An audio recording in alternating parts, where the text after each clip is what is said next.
10, 9, 8, 7, 6, 5, 4, 3, 2, 1, L40 0. stages are ignited.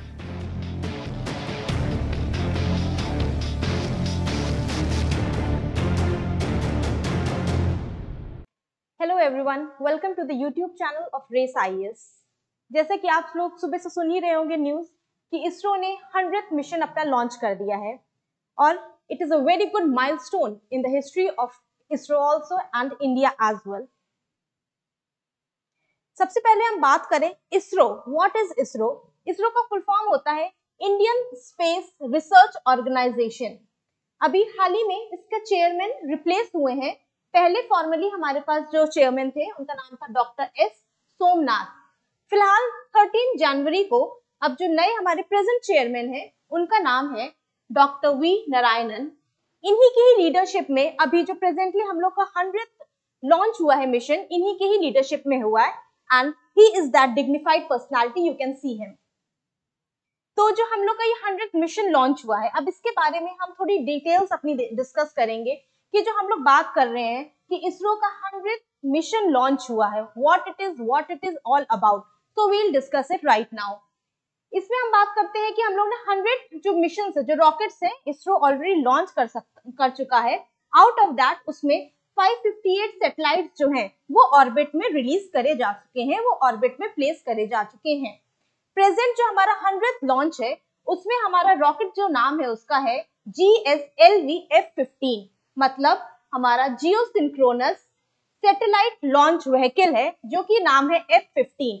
और इससे satellite जो हमारी ऑर्बिट में प्लेस की गई है उसका नाम है NVS-02। डेट है आज की डेट, बहुत ही सुनहरा दिन है हमारे लिए। 29 जनवरी 2025 को आज के दिन हमारे मॉर्निंग में 6:23 AM पे ये हमारा लॉन्च किया गया था व्हीकल। जो हमारा GSLV F15 है वो लॉन्च किया गया है और विद इन 19 मिनट्स जो हमारा NSV-02 सैटेलाइट है वो ऑर्बिट में प्लेस कर दिया गया है। और ये कहां से हुआ है? ये हमारा सेकंड लॉन्च पैड से किया गया है जो कि सतीश धवन स्पेस सेंटर है हमारा श्रीहरिकोटा से, यहाँ से हमारा लॉन्च किया गया था। So moving on to the next, अब हम बात करेंगे जो हमारा लॉन्च व्हीकल है इसके बारे में हम बात करेंगे what it is and what are the functions and other how it is developed etcetera, we will discuss now. तो ये जो हमारा GSLV F15 है ये हमारा 17th फ्लाइट है जिसका फुल फॉर्म है जियो सिंक्रोनस सैटेलाइट लॉन्च व्हीकल। ये हमारा इसका फंक्शन क्या है? ये एक टाइप का कम्युनिकेशन सैटेलाइट है। ये लॉन्च करता है, हमारा कम्युनिकेशन सैटेलाइट को लॉन्च करता है जियो स्टेशनरी ट्रांसफर ऑर्बिट में, वहां पे जाके वो प्लेस करता है जो कि हमारा सैटेलाइट लॉन्च हुआ है। अब बात आती है कि ये जो हमारा communication satellite, what do you mean by communication satellite?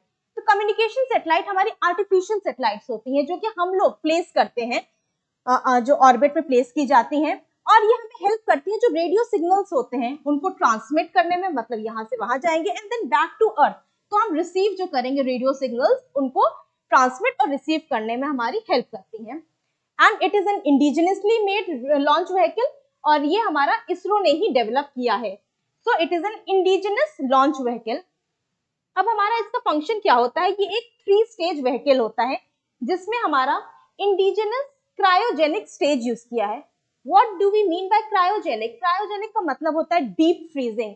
इसमें हम लोग एक क्रायोजेनिक प्रोपल्शन टेक्नोलॉजी यूज करते हैं जहां पे हमारा बहुत ही low temperature, very very low temperature is use propulsion के लिए। एंड प्रोपल्शन के लिए हमारे पास 2 यूज होती है। सबसे पहला हमारे पास यूज होता है, first we use is liquid oxygen and the second that is used in the propulsion is liquid hydrogen. Liquid hydrogen. अब जब ये हम दोनों यूज करते हैं ये एक्सट्रीमली लो टेम्परेचर्स पे यूज होता है, जो कि जैसे ऑक्सीजन की बात करेंगे हम तो ये -183 डिग्री सेंटीग्रेड इसका टेम्परेचर रहता है। And if we talk about liquid hydrogen ये हमारा -253 डिग्री सेंटीग्रेड पे यूज होता है। इतना ज्यादा कम टेम्परेचर यूज करने का ये फायदा होता है कि हम मैक्सिमम एफिशिएंसी इसकी यूटिलाइज कर सके for the purpose of propulsion. So we use two liquid oxygen and liquid hydrogen at extremely low temperatures for the purpose of propulsion and to gain maximum efficiency from these. तो इनको हम cryogenic temperatures कहते हैं। जो दो temperature हमने discuss किए हैं इसको हम लोग क्रायोजेनिक टेम्परेचर्स कहते हैं।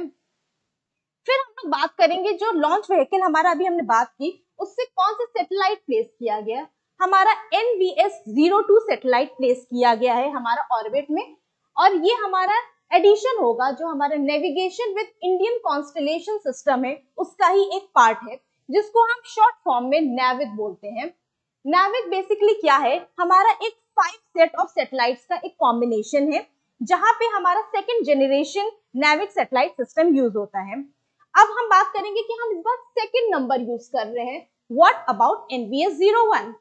NVS-01 आपको याद होगा जो हमारा NVS-01 है ये हमारा लास्ट ईयर 2023 में रिलीज किया गया था, लॉन्च किया गया था, and it was released by GSLV। अब इसका लॉन्च व्हीकल क्या था, GSLV F12, इससे हमारा ये रिलीज किया गया था, ऑर्बिट में प्लेस किया गया था। अब दोनों में डिफरेंस बहुत सिंपल सा है। जो NVS-01 था ये हमारा इंडिजिनियसली मेड था, बट जब हम NVS-02 की बात करते हैं ये इंडिजिनस ऑटोमेटिक एटॉमिक क्लॉक तो यूज करता है, साथ में ये प्रोक्योर्ड एटॉमिक क्लॉक को भी इस्तेमाल करता है।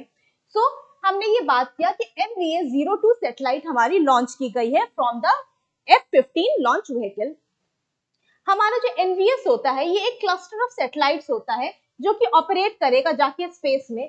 व्हाट इज द फंक्शन, वो हमारे नेविगेशन में हेल्प करेगा, हमारे नेविगेशन के चाहे वो टेरेस्ट्रियल हो, एरियल हो, मैरीटाइम हो, उन सब में हेल्प करेगा, साथ में हमारे टाइमली रिक्वायरमेंट्स को भी फुलफिल करेगा कंट्री वाइज। देन ये जो हमारा NVS-02 है ये सेकंड सैटेलाइट है, ऐसा कि जैसे हमने बताया आपको ये 2 नंबर रिप्रेजेंट करता है कि ये सेकंड सैटेलाइट है ऑफ द NAVIC सिस्टम। तो NVS-02 जो है हमारा सेकंड सैटेलाइट है, हमारा second generation navigation satellite system का। ये जब रिलीज किया गया NVS-02 जब हमारा ऑर्बिट में प्लेस किया गया तो वो एक जियोसिंक्रोनस ट्रांसफर ऑर्बिट में प्लेस किया गया है।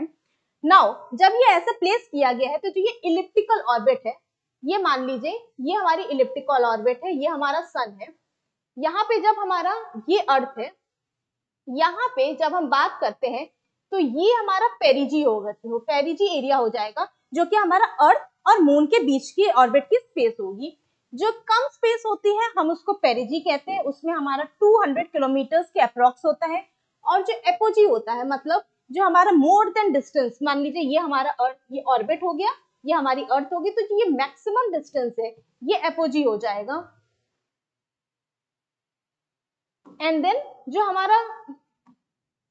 हमारा कम डिस्टेंस होगा, this distance is known as perigee, ये हमारा 200 किलोमीटर हो जाएगा। और ये जो हमारा एपोजी है it is more than 36,000 kilometre.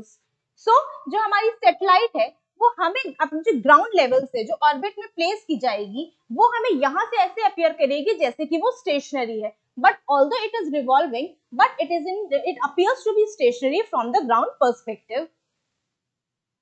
Lastly हम लोग डिस्कस करेंगे जो ये हमारा मिशन है 100th मिशन ऑफ इसरो, इसकी हमारी सिग्निफिकेंस क्या है, what are the major importance of this mission, क्या क्या हमने अचीव किया है, क्या क्या हम फर्दर पुट ऑन कर रहे हैं कि हम लोग अचीव करेंगे। सबसे पहले हम डिस्कस करेंगे कि जो हमारा NAVIC सिस्टम है, क्योंकि हमने बात की कि हमारा 1 to 5 NVS-1 and NVS up to 5 हमारा जो सर्विसेज होंगी ये इसका एक पार्ट एनहांस करने के लिए हमारा ऑर्बिट में गया है।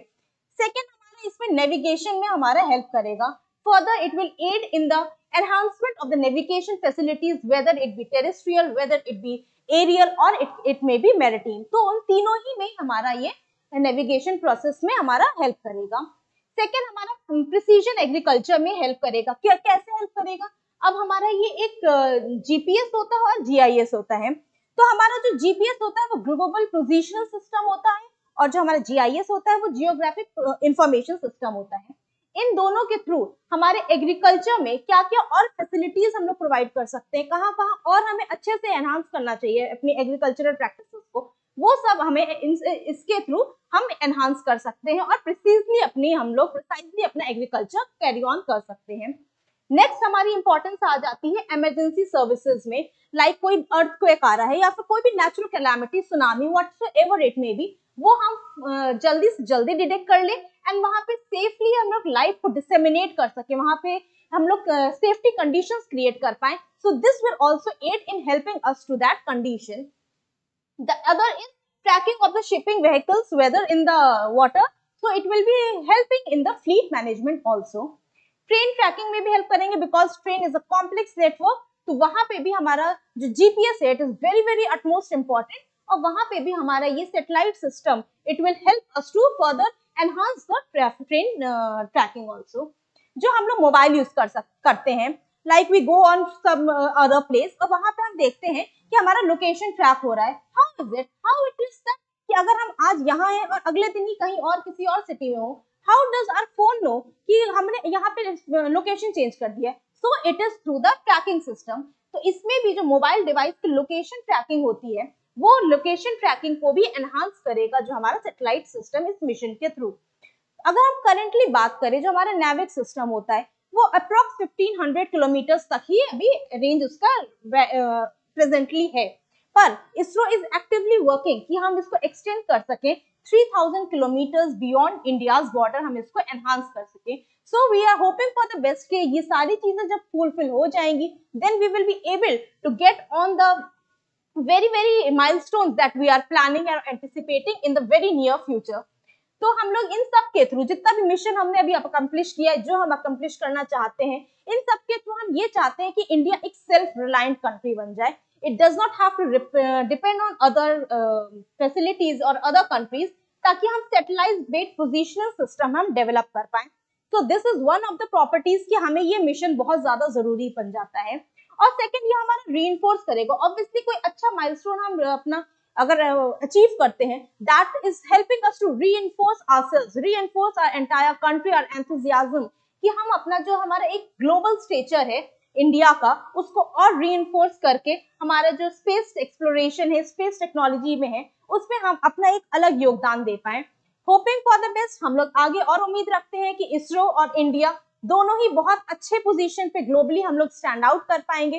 इसी नोट के साथ जय हिंद, जय Bharat, wishing for the best. Thank you.